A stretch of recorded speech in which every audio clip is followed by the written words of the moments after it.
grew worse. When she heard about Jesus, she came behind him in the crowd and touched his garment. For she said, "If only I may touch his clothes, I shall be made well." Immediately the fountain of her blood was dried up, and she felt in her body that she was healed of the affliction. And Jesus, immediately knowing in himself that power had gone from him, turned around in the crowd and said, "Who touched my clothes?" But his disciples said to him, "You see the multitude, and you say, 'Who touched me?'" And Jesus looked around to see her who had done this thing. But the woman, fearing and trembling, knowing what had happened to her, came and fell down before him and told him the whole truth. And Jesus said to her, "Daughter, your faith has made you well. Go in peace and be healed of your affliction." While he was still speaking, some came from the ruler of the synagogue's house who said, "Your daughter is dead. Why trouble the teacher any further?" As soon as Jesus heard the word that was spoken, he said to the ruler of the synagogue, "Do not be afraid, only believe." And he permitted no one to follow him except Peter, James, and John, the brother of James. Then he came to the house of the ruler of the synagogue and saw a tumult and those who wept and wailed loudly. And when he came in, he said to them, "Why make this commotion and weep? The child is not dead, but sleeping." And they laughed at him. But when he had put them all out, he took the father and the mother of the child and those who were with him and entered where the child was lying. Then he took the child by the head and said to her, "Talitha cum," which is translated, "Little girl, I say to you, arise." Immediately the girl arose and walked, for she was 12 years of age, and they were overcome with great amazement. But he commanded them strictly that no one should know it, and said that something should be given to her to eat. Herein is wisdom. Thanks be to God. Friends, let us pray.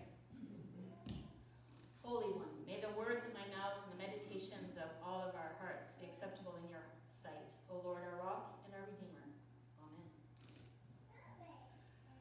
So this story today tells the healing story of these two, well, one's a woman and one's still a little girl, a child. And both of them have experienced two kinds of healing in the story. So the first, the woman comes up and talks to Jesus, and she has been set aside from the whole of her community. She's been set aside by her poor health. She's been put aside by the doctors and medical people who can no longer do anything for her. And she finds she is physically healed when she touches Jesus' robe. And the little girl, too, is sick on her bed, is dead, according to some reports. And Jesus holds her by the hand and says, "Arise, come." And she is healed. So both of them experience this healing of the body. They are restored. The woman says her affliction is immediately healed. The little girl immediately rises. But there is another kind of healing that Jesus offers in this story. And in that moment of healing, he restores their spirits also. So he calls and says, "Who touched me? Who took my power?" And the woman comes forward trembling in fear and confesses to what she has done. And Jesus reaches out to her and says, "Daughter, your faith has made you well." And at that moment, she is healed. She's already been healed of her physical problems. And all of a sudden, her spirit is healed also. And in the same way, once this little girl rises from her bed, what's the first thing that Jesus says that it's time to do? It's time to get together and eat together, to celebrate together, to be restored to your family, to be brought in once again. It's a spiritual healing. There are many kinds of healing that God offers to each one of us. And I think on this Women's Day, it's important to remember that there are many ways that women are often left out. There are times that women are left out by architecture. At the time that Jesus was teaching in some more wealthy homes, there was actually a separate section protection built for the women and children. It was completely private. They were literally barricaded from the world, or the world was barricaded from them. Depends on who you talk to. Maybe women are kept separate by the attitudes of others. I know if women can make it in this math class. Maybe women are kept separated by the limitations that we put on ourselves. I don't think I can do that. Maybe women are kept, or there's a barrier in front of them by all sorts of attitudes that we don't even think about, we just accept. In our culture, and many cultures around the world. And we have been working over time to bring down some of those barriers. And honestly, the gift of that, healing of that has been amazing. The women who have been able to step up throughout history, that there has always been a few amazing women who managed to get their names in the history books, have always been there. And they are still here. But the number of them who could get through the noise was small. And suddenly, with more open doors, we are experiencing more wonderful people coming forward and offering their gifts to the world in ways that we could not have imagined. Even 30 years ago, 50 years ago, 100 years ago, 200 years ago. I'm not, by any stretch of the imagination, the first woman preacher even in this church, right? There have been women preachers here for a long time. There were women preachers 200 years ago.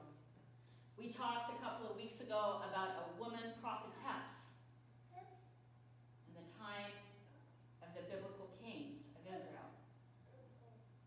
There have always been amazing women, but now we're letting more of their voices come to light. We're hearing more of their experiences, and this is good for all of us. This is a healing of the spirit for all of us. Because the barriers that keep people out hurt our spirits. They cause pain. This woman who was healed when she came to Jesus was not kept out merely by her physical problems. It was the attitudes of the people who were around her towards women with sickness or disability. At that time, it was frowned upon. It was her own unwillingness, inability, because of being sick, to be out and about. And so her physical healing was important, but the restoration of her soul, the restoration of her being in the whole community was the more important healing. And so when we think about affirming, when we think about what is the goal of affirming, why are we questioning how we are here? Why are we considering being public and intentional and explicit about welcoming people of all genders, of all sexualities? It's because of that second kind of healing. That second kind of healing is so important. That restoration to community. That being welcomed as you are. That being made whole because you are a part of the whole. That is how Jesus showed us how we are to be with one another. This is how we can be with one another. When I was thinking about this story in particular, I was thinking about the experiences of some of my colleagues who have experienced transgender issues, and some people who have been on various journeys. Now, I need to say at the start that that is not my experience, and so I'm likely to say something wrong, and that's on me. But my experience has been that when people who are transgendered are allowed to be who they are in their hearts, there is that second kind of healing, that healing of the spirit. Their whole being becomes lighter. They become more and more who they were meant to be. And when they can can be loved, when they feel loved and supported instead of pushed away, that healing is brought into its whole being. That healing can be amazing. That healing can be a sign of hope for others who have felt rejected. People who are transgender are much more likely to be kicked out of their homes, to be bullied by peers, to be hurt by the world, to be literally beaten and hurt by the world.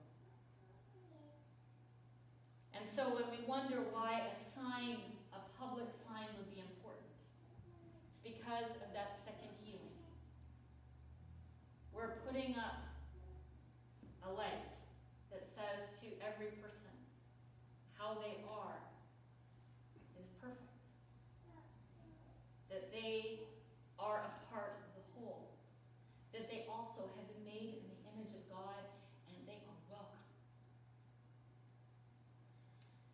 And sometimes I think that we might think that we're so smart. That all of this stuff is so new. That nobody before has ever thought of this stuff or dealt with this stuff. And we are very, very wrong about that. The idea of seeing people as they are, of being compassionate and loving to people, is not a new concept. It has literally been preached by most preachers since the beginning of time. Every once in a while we tell a different sermon just to keep it, interesting. But I want to tell the story today about a man named Al Cashier. Al Cashier was a Civil War soldier. He was originally from Ireland and signed up to fight in the American Civil War. So just in case you didn't go to school in the States, it's about 1860s, okay? And so he's in this Civil War, and apparently he was a little bit smaller than some of the other guys, but never shirked on his duty. Maybe he needed a hand picking up something heavy, but he filled in other ways. And his company loved him. They loved him. And after the war, he was pensioned out, and he bought a little house. And by all accounts, lived a really quiet little life. Until, unfortunately, when he was about 7 years old, and he started to experience some health problems. And so somebody took him to the doctor, where they discovered that he was biologically a female. And the doctors there were not helpful. They stripped him of his clothes, his identity. They told him he had to be called something else. They put him in a dress, and then they put him in the psych ward. And one of his fellow soldiers came to visit him. It's about 1913. One of his fellow soldiers came to visit him in the psych ward. And as he came out, he was shaking his head. Said, sad. When I knew Al, he was 22 years old and he was a hero. And now they've broken him.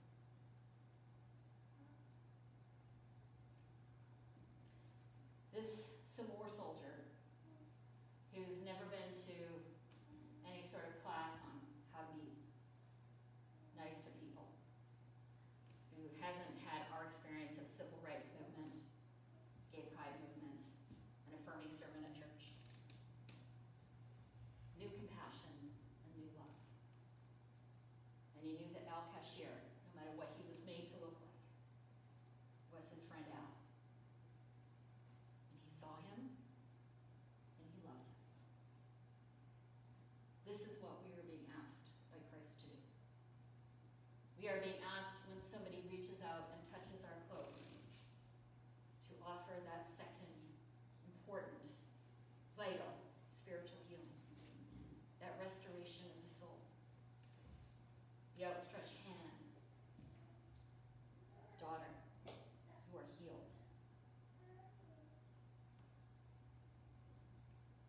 The Affirm process